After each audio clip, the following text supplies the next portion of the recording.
La clase de esta noche tiene como título Historia de los comienzos del cristianismo. Trataremos nosotros de ver algunos datos de información con respecto a los comienzos de la era cristiana.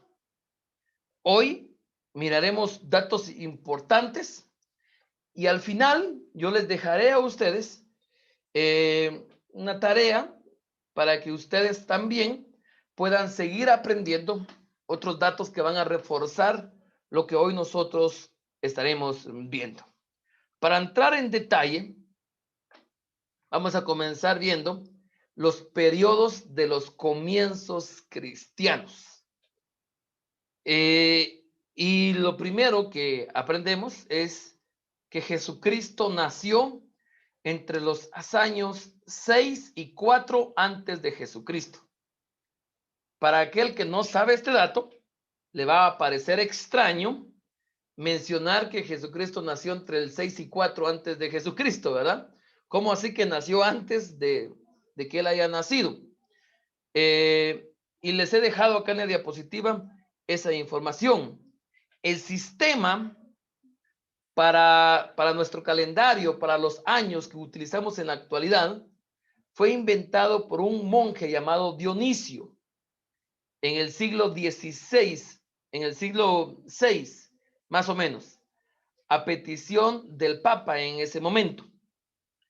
Dionisio decidió utilizar el nacimiento de Cristo como punto de referencia para poder iniciar este nuevo sistema de calendario y calculó erróneamente que Jesús nació el 25 de diciembre del año 753 de el sistema que aparece en la diapositiva que les presento de Urbe Condita desde la fundación de Roma.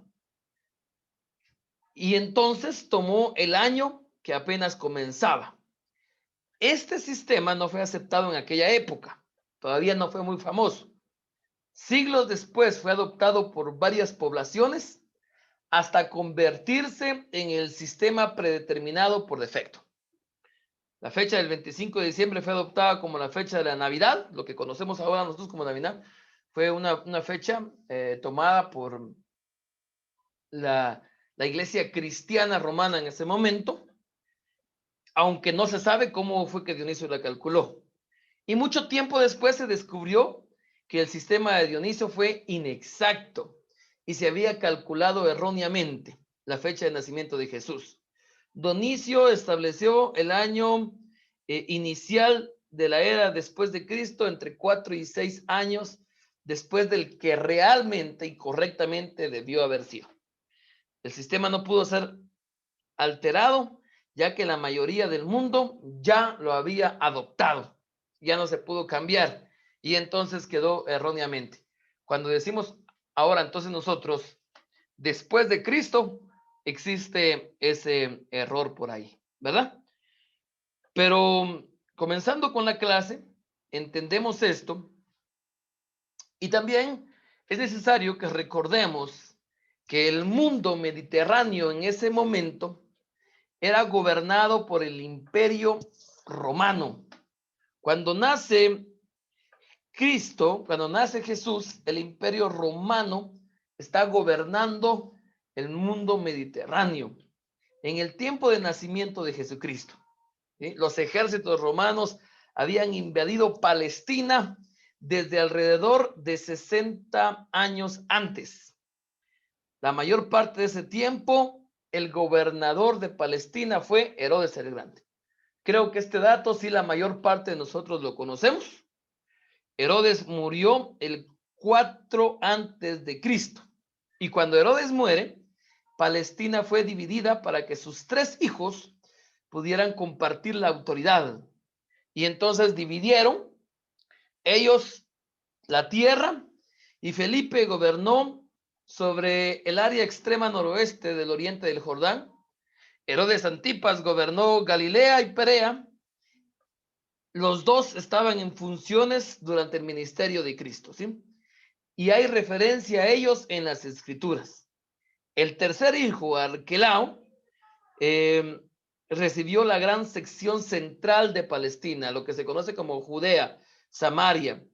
Fue quitado por el emperador romano en el año 4 después de Cristo para gobernar esa porción de Palestina.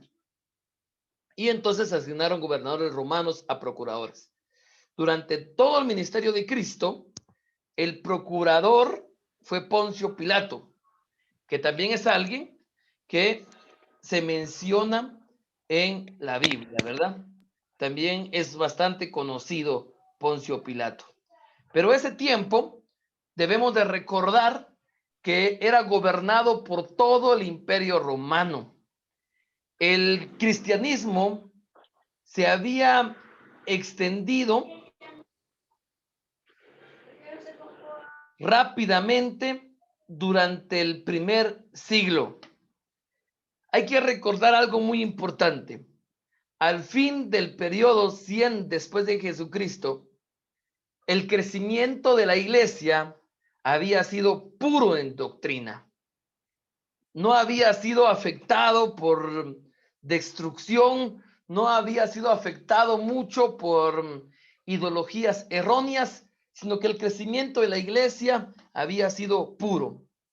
Un escritor de ese entonces, del siglo II, Arístides, dice lo siguiente: observan exactamente los mandamientos de Dios, hablando del crecimiento de la iglesia cristiana, de todos los cristianos del inicio.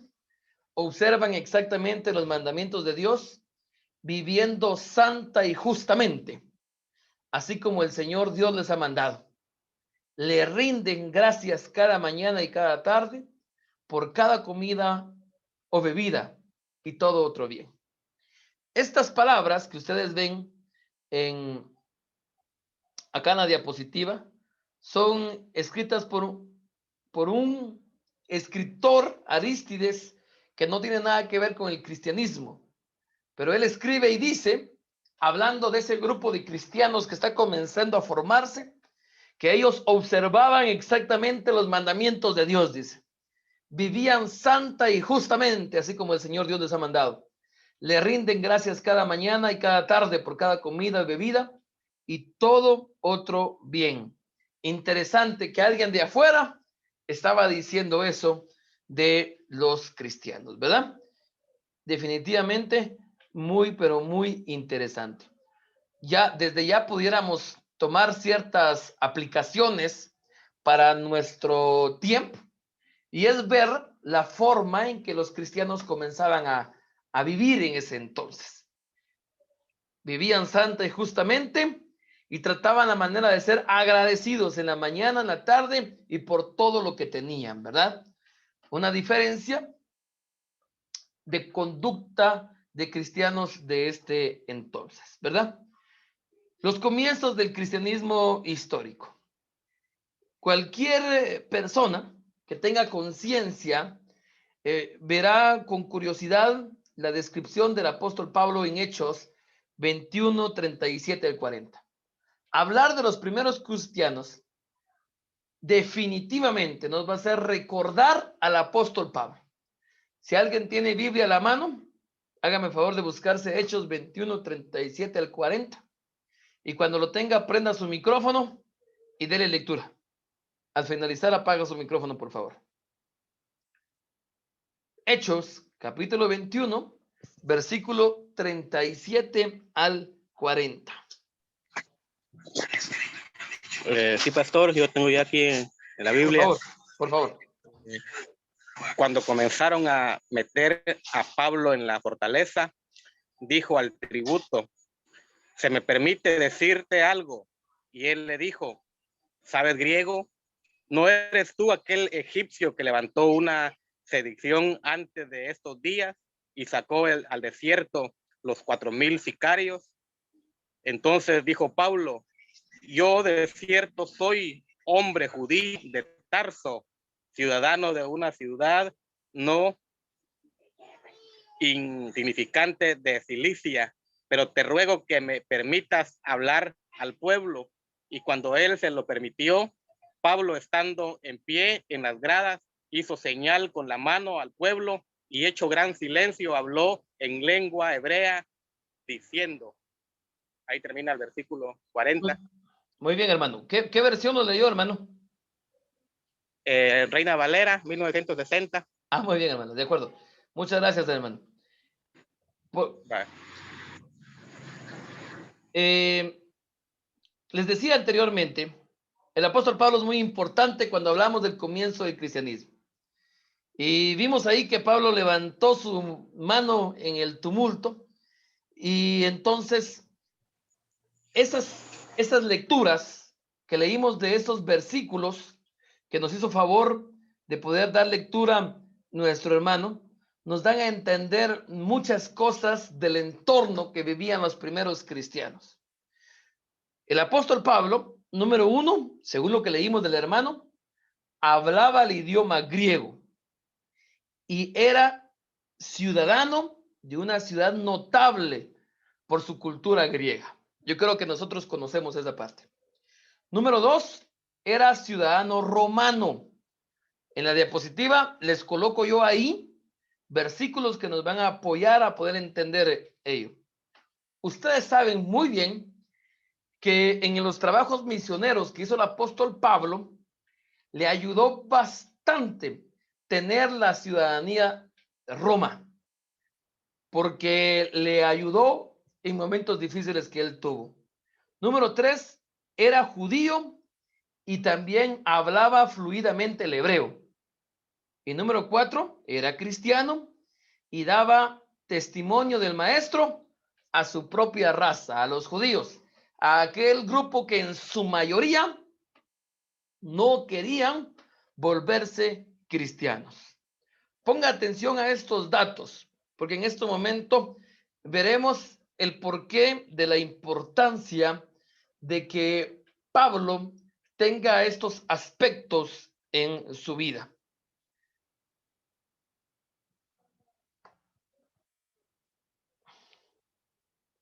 Vamos a darnos cuenta de algo muy interesante. Así como el apóstol Pablo tenía influencia griega, el cristianismo en sus inicios también lo tuvo. Los elementos griegos en el mundo al cual vino el cristianismo pueden ser trazados de la conquista de Palestina por Alejandro Magno en la última mitad del siglo IV antes de Cristo. Este soldado macedonio esparció en casi todas partes del mundo conocido la gran cultura y el espíritu de todos los griegos. ¿Se recuerdan ustedes de Alejandro Magno? Los llegaremos exactamente a ver en un momento, pero los judíos, el pueblo de Israel, había sido invadido por muchos imperios durante mucho tiempo. Babilonia, Siria, Grecia, Roma. Pero cuando Israel fue invadida por Grecia, antes de Roma, los griegos habían conquistado el mundo conocido. Pero hubo un hombre, les puse yo la imagen acá, en la diapositiva que usted está viendo, el gran Alejandro Magno, que tenía un ideal increíble. Alejandro deseaba y anhelaba conquistar y helenizar a todo el mundo conocido. ¿Qué era eso de helenizar? Impregnar la filosofía griega en todo el mundo que ellos iban conquistando. Parte de esa helenización era hacer que todas las ciudades y regiones que iban conquistando hablaran griego. Tenía muchas estrategias, fue un gran militar increíble. Desde ya les puedo hacer una recomendación como aprendizaje cultural. Si pueden ver en algún momento la película que tiene como título Alejandro Magno, le invito a que lo vean. Y se ve lo que él realizó, pero hizo que todas las ciudades de alrededor se helenizaran y hablaban griego. Parte de ese plan estratégico le pedía a sus soldados, a donde fuera que iban, que se casaran con las mujeres de las diferentes regiones, para que cuando nacieran, pues nacieran sus niños hablando griego y así todo el mundo fuera helenizado. Tuvo éxito y todo el mundo en ese momento tenía una influencia griega bien marcada. Podríamos traer como ejemplo lo que pasó en América, ¿verdad? Cuando los españoles nos conquistaron. Ustedes saben que las lenguas o idiomas originales de nuestros países latinos, pues no son español o no son castellano. Pero la conquista de España en su mayoría a los países latinos hizo que se quedara este idioma como oficial, por decirlo de esa manera. Y eso pasó unos 4 siglos antes que Jesucristo naciera y que iniciara el cristianismo. Este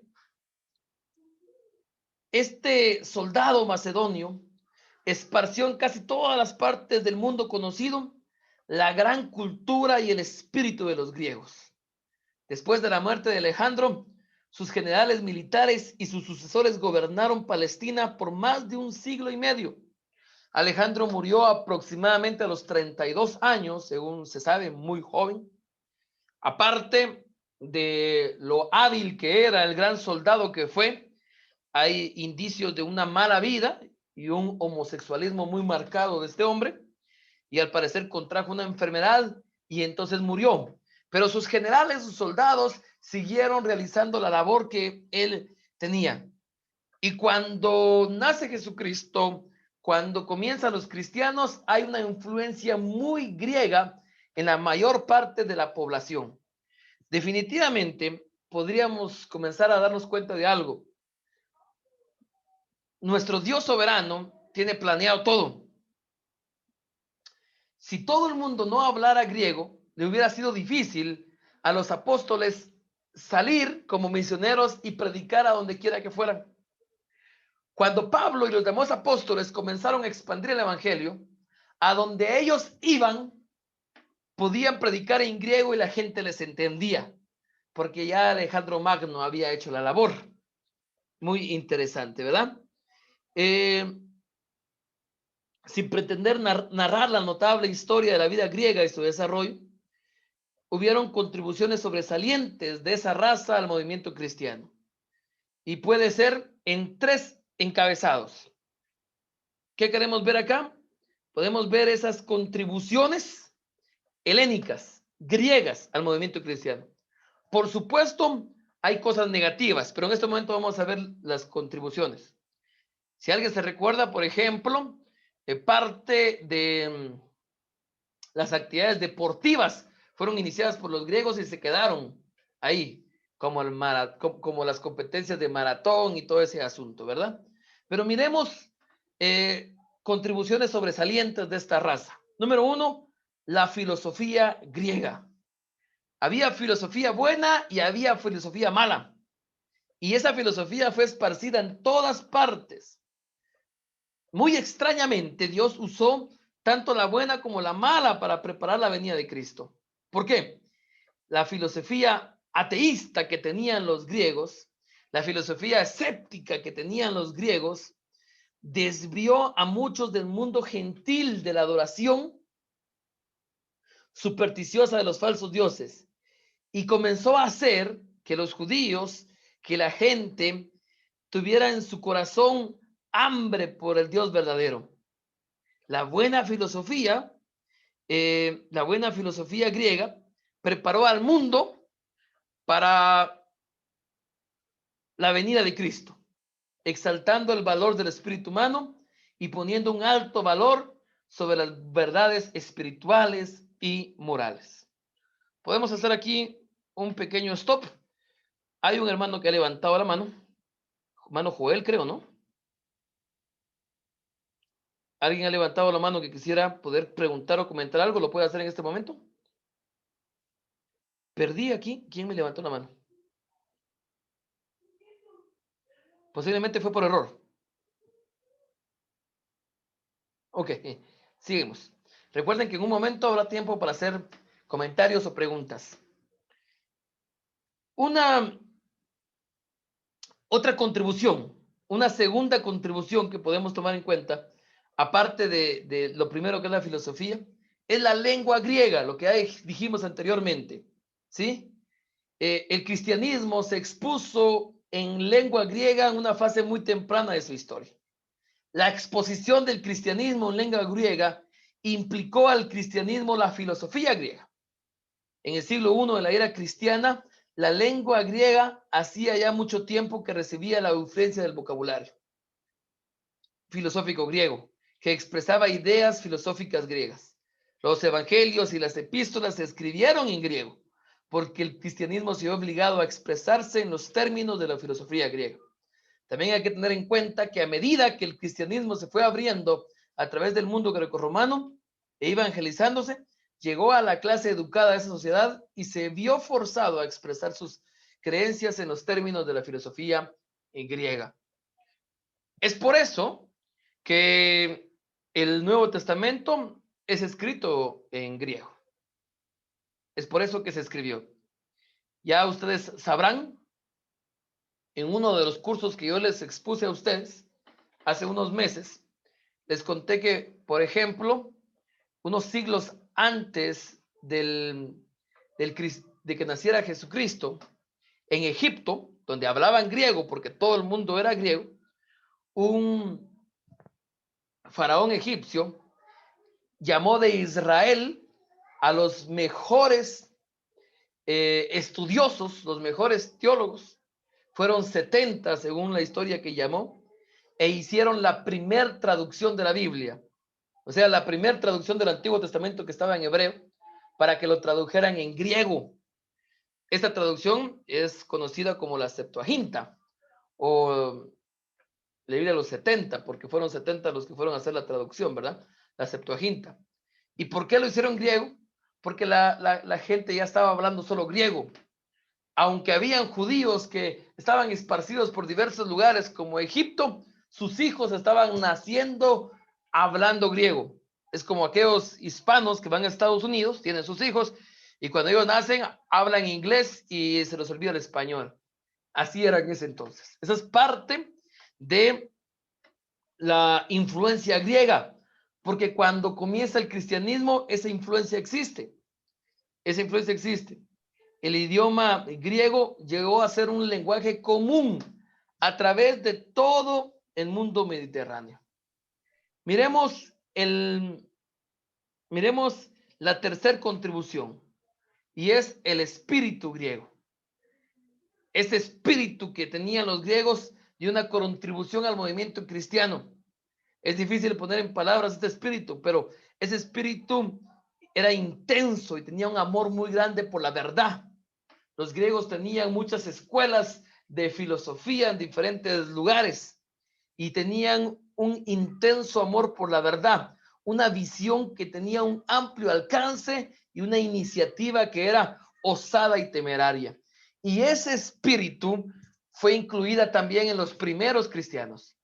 Y ellos comenzaron también a actuar de esa manera por la influencia griega que se tenía. ¿Verdad?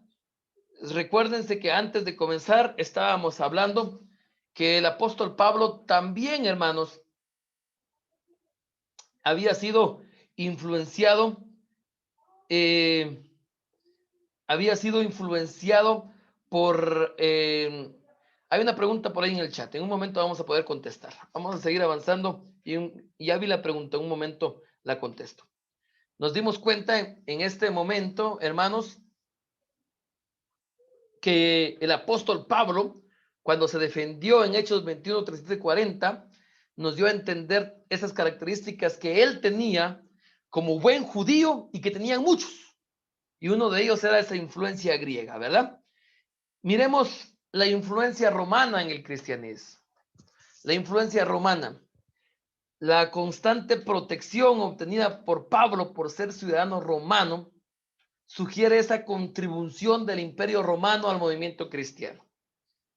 El gobierno griego en Palestina terminó más o menos al año 167 antes de Jesucristo.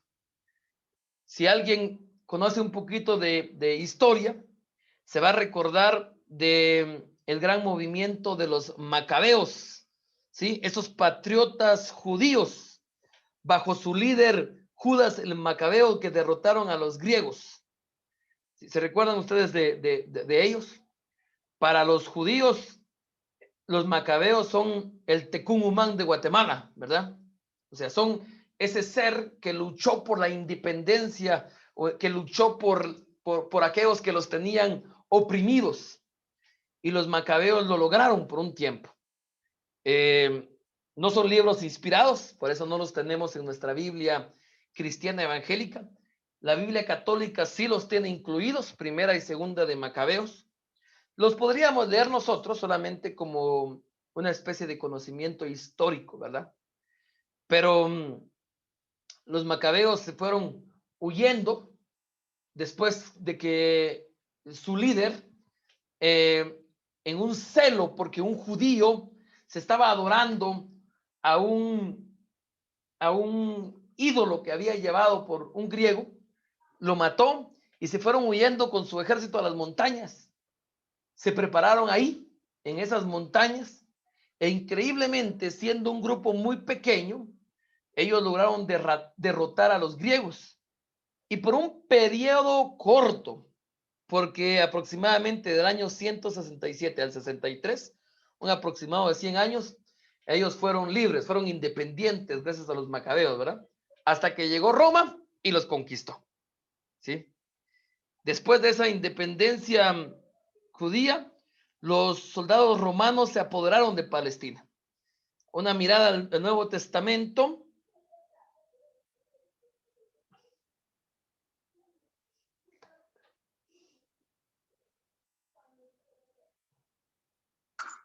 Sí, hay una pregunta que dice que si podemos tomarlos como historia del cristianismo los macabeos. Por supuesto, como historia sí.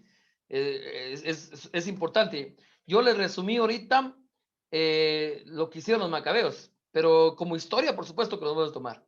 No como reglas y normas para nuestro cristianismo, porque para los evangélicos no son inspirados y por eso no están en la Biblia. Pero sí, así como leímos, como podemos leer libros de historia del periodo intertestamentario, pues ahí están también los macabeos.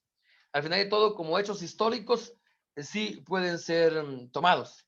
Y repito otra vez, para los judíos, los macabeos fueron muy, pero muy importantes por lo que hicieron. Después de ellos, en el 63, los romanos los conquistaron, y entonces, al tiempo que Jesucristo nace, había un imperio romano establecido en Palestina, en Israel, en Judea. Una mirada al Nuevo Testamento revela la evidencia del gobierno romano. Habla de centuriones romanos, de guardias romanos, de carceleros romanos, de castillos romanos, de gobernantes romanos. ¿Se recuerdan ustedes una de las preguntas que le hacen los fariseos a Jesús? Le dice si un buen judío podía servir a Dios bajo el gobierno romano. ¿Se recuerda usted por qué no fue popular Mateo? ¿Verdad? Nosotros sabemos que Mateo fue publicano, pero ¿por qué era odiado? Porque él cobraba impuestos para el imperio romano. Podríamos decir de esa manera. Él cobraba impuestos, él trabajaba para los traidores, para los que tenían oprimidos a los judíos, ¿verdad? Por eso es que el que Jesucristo se haya sentado con publicanos, quiere decir algo, porque ellos eran los rechazados, los mal vistos. Aparte de todo, de ser traicioneros, eran extorsionadores porque cobraban el impuesto que debían de cobrar para el pueblo romano y cobraban un poquito más que ellos se quedaban en la bolsa, ¿verdad? El gobierno romano en el mundo, cuando los ciudadanos romanos como Pablo eran protegidos cuando los ciudadanos romanos como Pablo eran asediados por oficiales locales, el ser romano era una ventaja muy increíble. Ya nos dimos cuenta en los versículos anteriores que inició este pequeño estudio que Pablo era ciudadano romano. Regresemos. Aquí nos vamos a dar cuenta. Pablo hablaba el idioma griego, ¿verdad? Y Pablo era ciudadano romano, ¿sí? Era ciudadano romano. Y ser ciudadano romano tenía un efecto muy importante para él. Aparte que Roma fue un imperio increíble, con mucha tecnología, con mucho avance, y entonces había hecho un sistema de caminos romanos, de rutas marítimas, para que los viajes puedan ser muy sencillos. Nuevamente, Dios obrando en todo, porque así como el impulso del cristianismo se vio beneficiado porque a donde iban hablaban griego, también se vieron beneficiados por todo el trabajo que los romanos habían hecho, porque ahora había un sistema de caminos, habían rutas marítimas, los viajes eran sencillos hacerlos, y entonces ellos podían viajar y podían compartir el evangelio por donde ellos podían. Pablo, porque el otro no. Nos damos cuenta entonces que estas influencias al final apoyaban entonces al crecimiento del cristianismo, ¿sí? Hablaste lo que tú dijiste.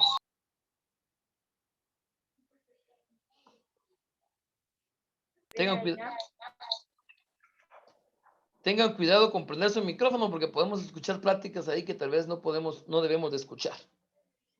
Yo aquí apago los que puedo, pero de repente los encienden ustedes por ahí, ¿verdad?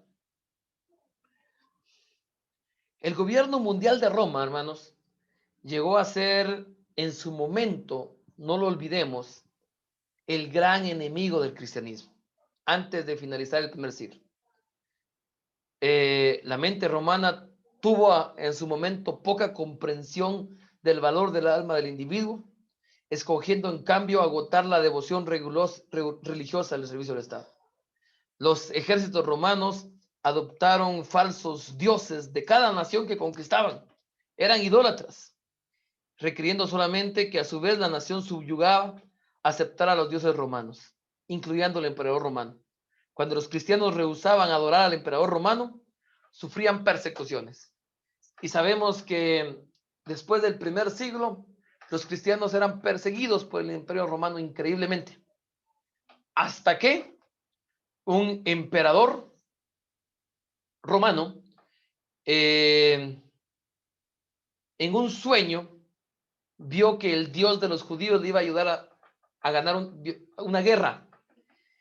Y como él vio que Dios le había ayudado, oficializó que todo el mundo conocido siguiera la religión cristiana.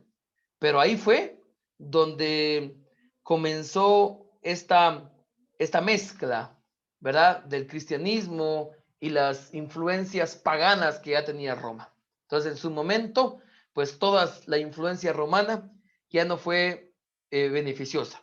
No hablo mucho sobre el tema porque vamos caminando y ahí lo vamos a ver después. ¿Cómo es que el cristianismo mezcla todas estas ideas paganas en los primeros siglos? Todo por el gobierno romano y toda esa idolatría que ellos tenían. Siguiendo con eso, miremos ahora la influencia judía en el cristianismo. ¿Se recuerda usted los versículos que leíamos del apóstol Pablo que nos deja ver cómo eran la mayor parte de cristianos en ese momento? Pablo hablaba griego, Pablo era ciudadano romano y Pablo era judío. Miremos ahora esa influencia judía en el cristianismo, ¿sí? Definitivamente la influencia judía en el cristianismo fue la más significativa. La nación judía proveyó el fondo inmediato de Cristo y de todos sus primeros discípulos. La historia de los judíos, así como es narrada en el Antiguo Testamento, es demasiado bien conocida como para poder repetirla en detalle. Dios escogió una familia, ¿se recuerdan ustedes? Desde el inicio con Abraham, Dios escogió una familia de fe que bajo el cuidado divino se desarrolló y se convirtió en una nación. Varios factores se combinaron para que siglos después hubiera una división política y fuera dividido en dos reinos. Seguramente usted conoce eso. El reino del norte, el reino del sur. ¿Sí? El reino del norte fue llevado a la cautividad a Siria y el reino del sur permaneció, pero en el 587 cayó porque lo dominaron los babilonios. ¿Se recuerdan ustedes? 587, los babilonios, Nabucodonosor, ¿verdad? Para que usted pueda recordar eso, ¿sí?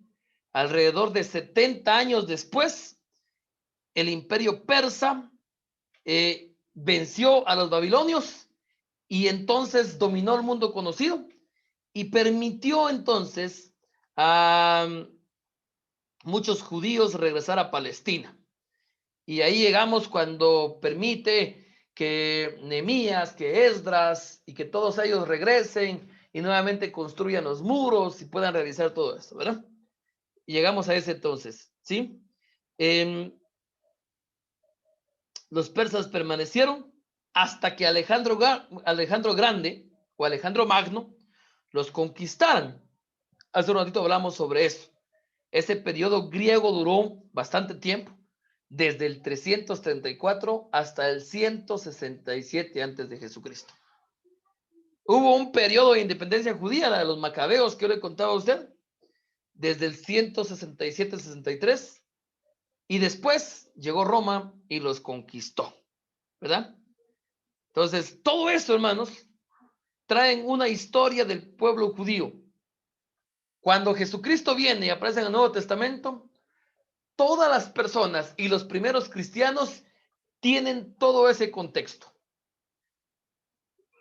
Un contexto de sufrimiento, un contexto en el cual ellos buscaban libertad.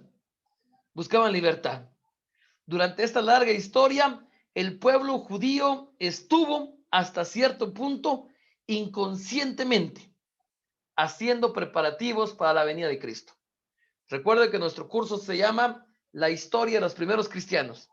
Y en este momento estamos viendo el contexto de la mente que tenían o la vida que vivían todos los primeros cristianos en ese momento. Y esto es muy importante, ¿verdad? Las instrucciones y los partidos son parte íntima de la historia del Nuevo Testamento y tienen su fondo en estas experiencias históricas. Por ejemplo, usted sabe que las sinagogas se estableció como un lugar de enseñanza y adoración durante el cautiverio babilónico, ¿verdad? Cuando los babilonios de Nabucodonosor habían llevado a toda la gente de Israel, de Judea, se habían llevado a Babilonia y estaban lejos de su templo, comenzaron a crear en ese momento las sinagogas para poder llegar y para poder tener lugares de enseñanza y adoración. Tal vez el contacto entre las ideas religiosas judías con los persas contribuyó a producir el partido conocido como los esenios, que surgió probablemente alrededor del año 150 antes de Jesucristo. Preste atención a esto, porque ahorita vamos a ver algunos grupos que se mencionan en el Nuevo Testamento durante el transcurso de los primeros cristianos. Por ejemplo, los esenios, ¿verdad? Posiblemente ellos se formaron con ideas religiosas judías y persas, tal vez más o menos el año 150 antes de Jesucristo. Este grupo incluía alrededor de 4,000 individuos en tiempos de Cristo y se caracterizaba por una ortodoxia rigurosa. Por ejemplo, el celibato, la propiedad común y la eliminación de sacrificios de animales en el culto. Otro grupo, por ejemplo, los fariseos. ¿Se recuerda usted de los fariseos? Los fariseos indudablemente se desarrollaron de las tendencias separatistas cuando las proposiciones de los samaritanos fueron rechazados durante los días de Esdras y Nehemías. Durante la lucha de los macabeos, este partido tomó una forma distinta en el Nuevo Testamento. Son descritos como de criterio estrecho, fanáticos y hasta cierto punto hipócritas. Los fariseos, el nombre fariseo, en su nombre original significan separados.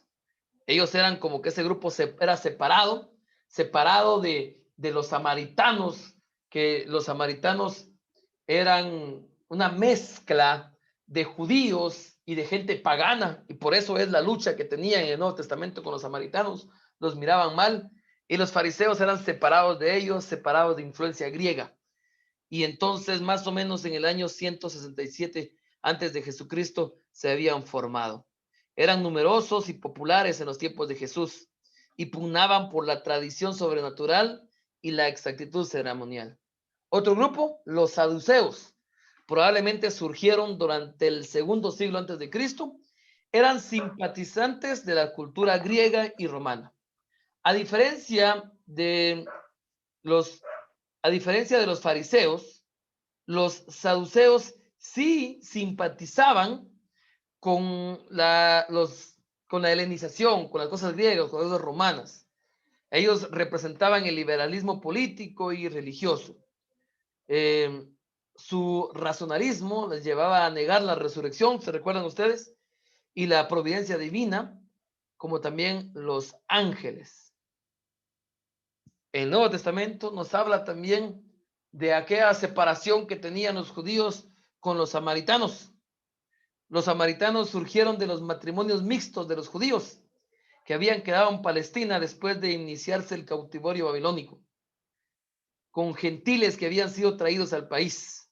Por eso es que los judíos no los querían, porque los miraban mal, los miraban como una mezcla entre judíos y gentiles, y como los judíos rechazaban al gentil, entonces miraban mal siempre a los samaritanos. Los herodianos eran patriotas políticos judíos que respaldaban a la familia de Herodes contra Roma. Y también están los celotes. Los celotes fueron probablemente los herederos de la tradición de aquellos macabeos que ya les conté a ustedes. Los celotes eran una especie de grupo guerrillero que luchaban por la independencia de su país. Se cree que Judas Iscariote, uno de los 12 que traicionó a Jesucristo, era celote. Se cree entonces, esto solamente es una hipótesis, se cree que Judas, como era celote, era revolucionario, había seguido a Jesucristo porque creyó que el reinado de Jesucristo iba a ser en la tierra, iba a vencer a todos los romanos. Y por eso se cree que cuando él vendió a Jesucristo, creyó que iba a apresurar para que Jesucristo comenzara a gobernar sobre el mundo conocido y venciera a los romanos. Pero esos eran los celotes, ¿verdad? Entonces, más o menos, ahí estamos viendo nosotros el contexto de el mundo conocido cuando nace Jesucristo. ¿Sí? En esta clase de mundo nace Jesús. Prácticamente todo lo que se sabe de su vida terrenal lo encontramos en los evangelios sinópticos, en Mateo, en Marcos, Lucas y en Juan. El evangelio de Juan describe la naturaleza eterna de Jesús y de su existencia preencarnada.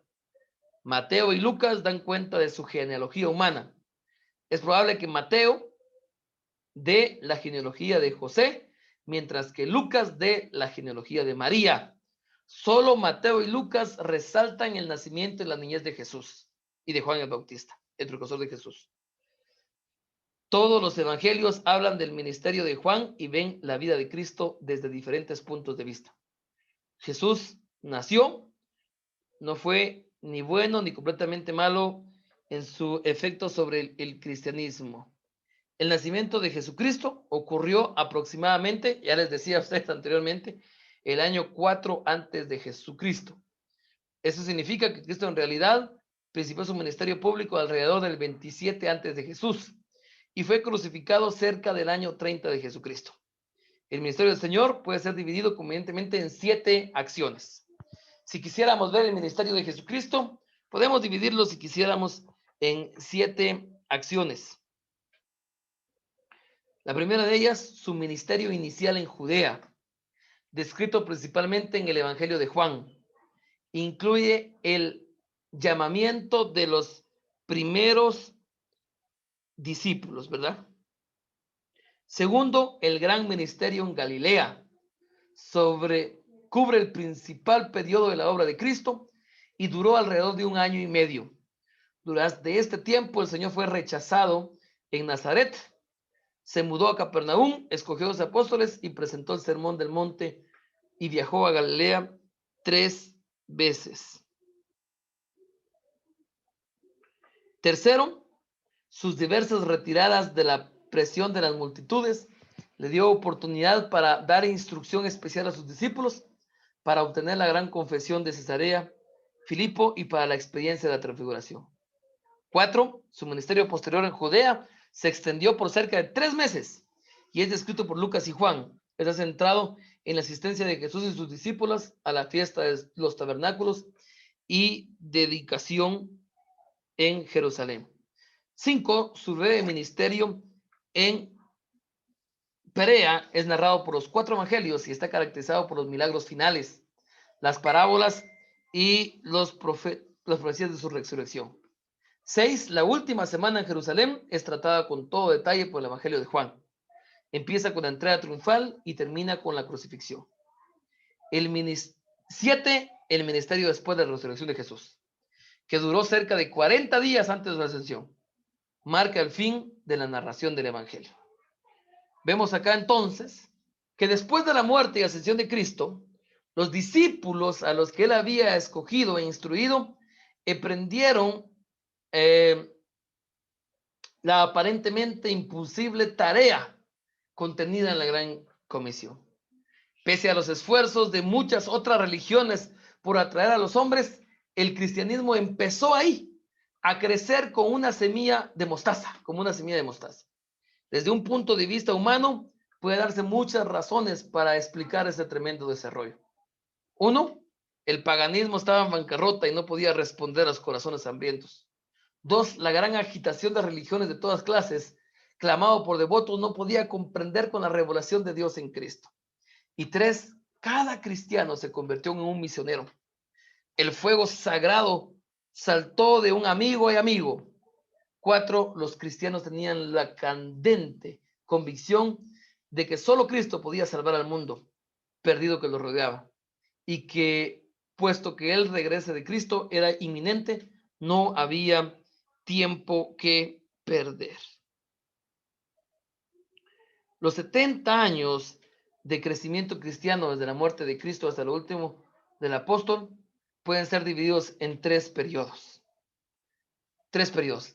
Esos 70 años de inicio del cristianismo, si quisiéramos, podríamos dividirlos en 3 periodos. Los primeros 12 capítulos de Hechos describen la historia del movimiento cristiano durante los primeros 15 años después de la muerte y resurrección de Cristo. El Espíritu Santo fue dado de acuerdo con la promesa de Cristo para poder testificar en un mundo hostil, para traer la presencia de Cristo, para dar comunión y fortaleza y para dar la dirección de Cristo e incitar movimientos importantes. Ese martirio de Esteban, hermanos, marcó un punto decisivo en 2 respectos, porque empezó la persecución que sacó a los cristianos de Jerusalén hacia Judea y Samaria. Entonces ellos comenzaron a llevar su testimonio y movió profundamente a Saulo, también al perseguidor, hacia una conversión personal de Cristo. Aquí comienza a poder extenderse el cristianismo. Aquí podemos ver la vida de los primeros cristianos. El testimonio local se extendió por la predicación de Pedro a los gentiles, la fundación de la iglesia gentil de Antioquía y por el martirio de Jacob, el hijo de Zebedeo. La conversión de Saulo, su preparación para el servicio y su ministerio en Antioquía. Todo esto proveyeron el fondo para la segunda etapa del desarrollo cristiano. O sea que podemos ver que desde más o menos el periodo 30 al 45, el cristianismo comenzó a poder crecer por medio del testimonio local, Una segunda etapa, el periodo de expansión misionera. Bajo la dirección del Espíritu Santo, se inició una nueva dirección en el testimonio con el principio de los viajes misioneros de Pablo y Bernabé. Ustedes saben, hermanos, que el apóstol Pablo es conocido por sus viajes misioneros. Él es la figura central en los 3 grandes viajes misioneros que ellos hacen, ¿sí? Hasta que fue apresado en el templo de Jerusalén, pero durante 13 años, cuando estuvo preso, él escribió 2 cartas a la iglesia de Tesalónica, 2 a la de Corinto y una a los Gálatas y una a los romanos. Después de su prisión en Roma, en el año 61 después de Jesucristo, escribió las cartas conocidas como Filemón, como Colosenses, Efesios y Filipenses. El trabajo del apóstol Pablo en esa expansión misionera fue de mucha bendición para el avance del cristianismo. En el primero y segundo viaje misionero, Pablo y Silas asistieron a un concilio en Jerusalén, ¿se recuerdan? Y también y vemos a Santiago presidiendo esa reunión. Discutieron el asunto de si un hombre necesitaba hacerse judío primero antes de ser cristiano o no era necesario. Por el tiempo seguimos avanzando. Hay una tercera y es el periodo del crecimiento occidental. Después de la muerte de Pablo, el centro de la fuerza cristiana se cambió hacia la sección occidental del área mediterránea. Aunque el material de este periodo es escaso, no es difícil encontrar razones para alimentar la tradición del movimiento occidental. Alrededor de los años 66 estalló la guerra judía en Palestina y entonces resultó en la completa destrucción de Jerusalén en el año 70. ¿Se recuerda usted? Cuando se destruyó el templo a mano del emperador romano Tito. Esta catástrofe marcó el fin del templo de Herodes y de los sacrificios de los judíos. Al mismo tiempo desarraigó la iglesia cristiana de Jerusalén y se esparció la gente. Y esa esparción, hermanos, ayudó para que toda la gente que fuera huyendo, todos los cristianos que fueran, siguieran esparciendo el cristianismo. ¿En qué dirección debía moverse la cristiandad? La tradición dice que el apóstol Juan fue a Efeso cerca del tiempo en que Jerusalén fue destruida. Esto es admisible, puesto que el movimiento más lógico sería hacia los grandes centros eclesiásticos en Occidente, establecido por el apóstol Pablo. Entonces, la gente fue y comenzó esa expansión que hizo que el evangelio siguiera expandiéndose. Los eruditos conservadores atribuyen 5 libros de este periodo al apóstol Juan, escritos por el hijo de trueno. Estos libros contienen advertencias contra el cristianismo diluido, tanto como contra el menosprecio de la humanidad y de la deidad de Cristo.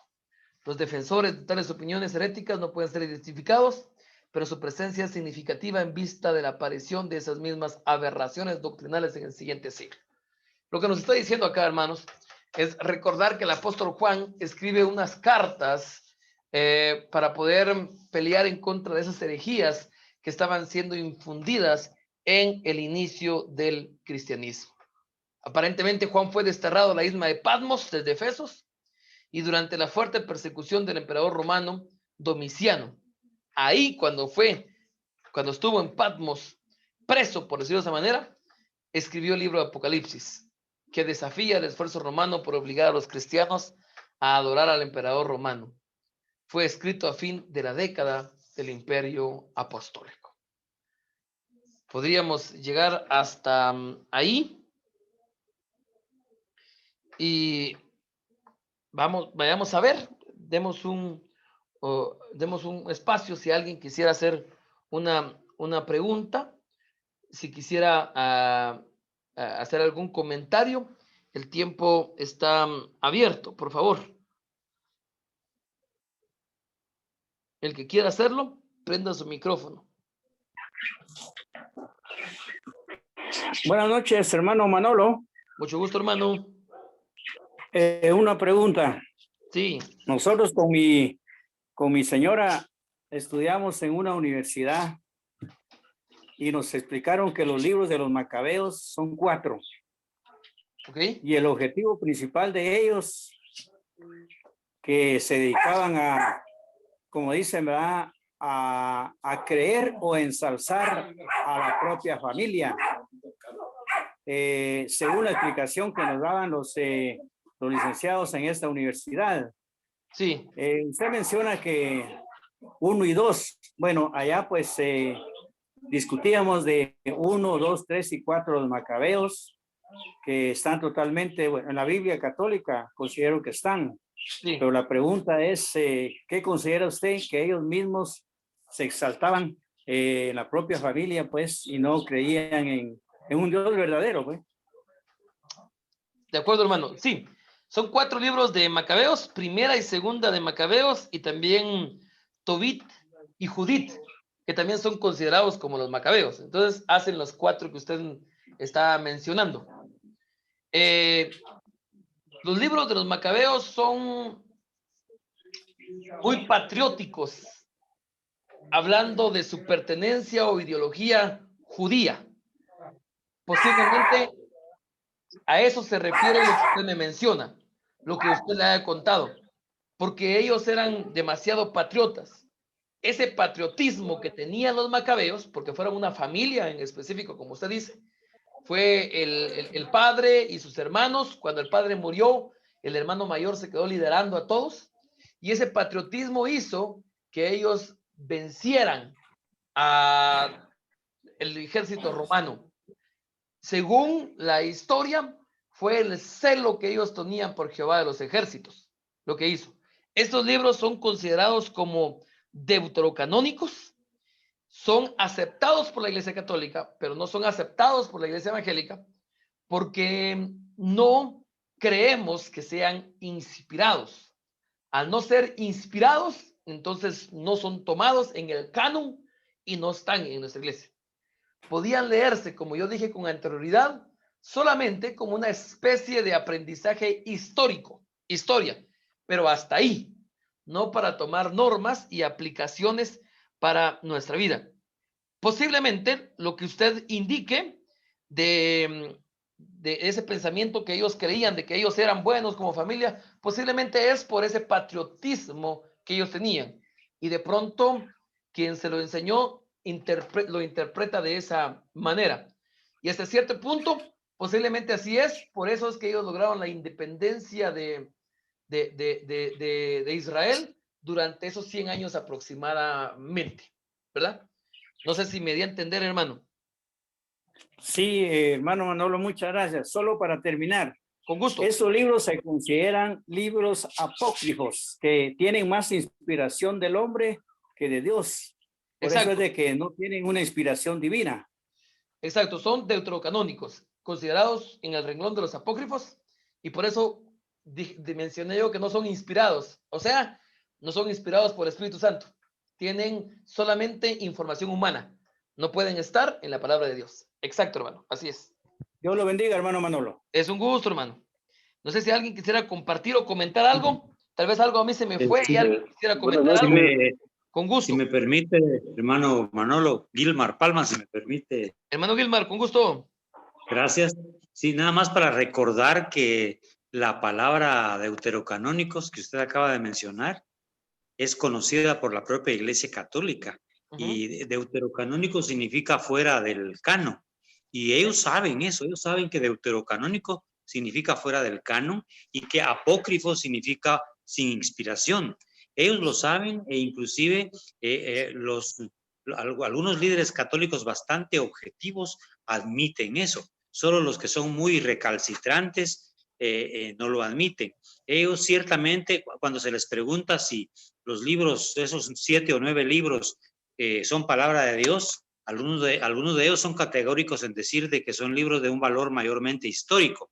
Y algunos otros católicos conservadores, pues sí, dicen, sí, son palabra de Dios, pero desapasionadamente hablando, algunos teólogos de la Iglesia Católica, teólogos propiamente católicos, admiten que no son realmente palabra inspirada de Dios, pero que están incluidos en la Iglesia Católica porque tienen un extraordinario valor histórico y también valor litúrgico, y por tener mucha información de la cultura grecorromana durante el periodo intertestamentario, ¿verdad? Entonces no es exactamente toda la Iglesia Católica la que defiende, como quien dice, inspiración en estos libros. Gracias. Muy interesante, hermano Gilmar, le agradezco mucho por el dato. Sí, no había escuchado yo que el católico aceptara que fuera deuterocanónico, ¿verdad? Lo que sí es muy importante es recordar lo siguiente.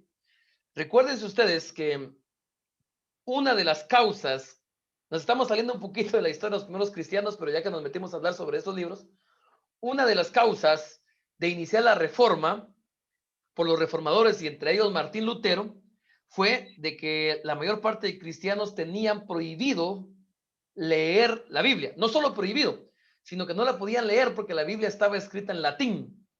Entonces, Correcto. la gente que no había estudiado no la podía leer.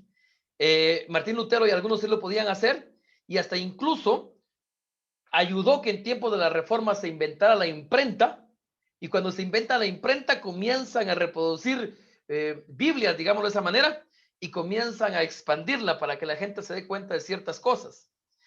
Ahí es donde se dan cuenta que Martín Lutero expone entre una de sus enmiendas, lo voy a parafrasear, pero él expone que la Biblia no menciona el purgatorio. Entonces, curiosamente, en esos siglos, la Biblia, los católicos integran los macabeos a su Biblia, porque tampoco estaban integrados. Porque si usted le menciona a un católico dónde está el purgatorio, le va a decir en los macabeos. No está explícito, sino que hay un rito que hicieron los macabeos por ahí, unas oraciones, y dicen que lo que estaban haciendo era orar por el purgatorio. Entonces, la Iglesia Católica prácticamente metió estos libros ahí para defender cuando Martín Lutero comenzó a exponerlos, ¿verdad?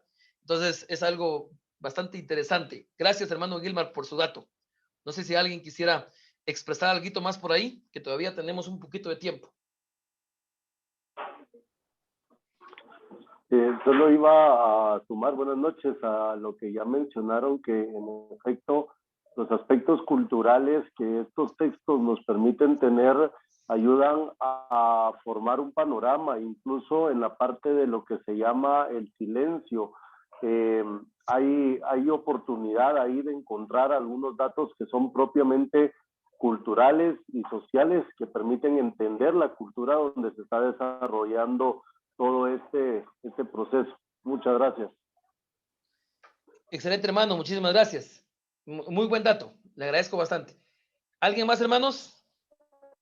Sí, hermano. Sí, por favor. Dios le bendiga, hermano Manolo, y a todos. Gusto, hermano. Solo quería hacer tal vez una pregunta ahí con respecto a lo que nos hablaba ahí del inicio de la iglesia. Sí. ¿Hay algún dato de cómo se gobernaba la iglesia? Porque había varias iglesias, según entiendo, ya como tal, o solo eran grupos por separado en diferentes partes, porque se expandió el evangelio, digamos, en estos 100 años, y cómo se gobernaban, algún dato ahí de cómo se gobernaban, porque más adelante pues ya fue que la iglesia católica puso papas del papado y todo, pero cómo se gobernaba antes. Había el apostolado, era el que gobernaba las iglesias, o cómo, no sé si por ahí me entendió la pregunta, hermano. Sí, hermano, sí le entendí. Sí le entendí. Ya que usted nos recuerda eso, si alguien leyó con anterioridad el material que les dejé, yo definitivamente no pude leer todo el material. Estoy abriéndolo ahorita. Esto me va a ayudar a poder dar respuesta al hermano y poder recordarles algo también a ustedes. Si alguien leyó el material antes de recibir la clase, se va a dar cuenta usted que al final yo prácticamente resumí el capítulo 1, por decirlo de esa manera. Yo prácticamente resumí el capítulo 1. Entonces, ahora voy, hermanos.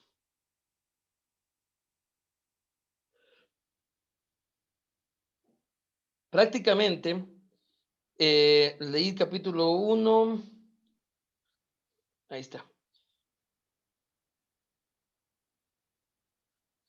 Al final de este capítulo, si alguien leyó, hay una parte que dice compendio final. Y aquí nos recuerda algo muy, muy interesante que yo no mencioné. Y se nos recuerda que en la iglesia neotestamentaria, en sus funciones, no mostró ninguna señal de desarrollo de una jerarquía eclesiástica o por ejemplo, lo que la iglesia católica asume con relación al Papa. no se menciona absolutamente para nada. Sabemos muy bien por la historia que lo del Papa fue puro asunto político, ¿verdad? Definitivamente fue puro asunto político. Era un cuerpo local autónomo con 2 oficiales y 2 ordenanzas, según la pregunta que nos hace hermano Carlos Recinos.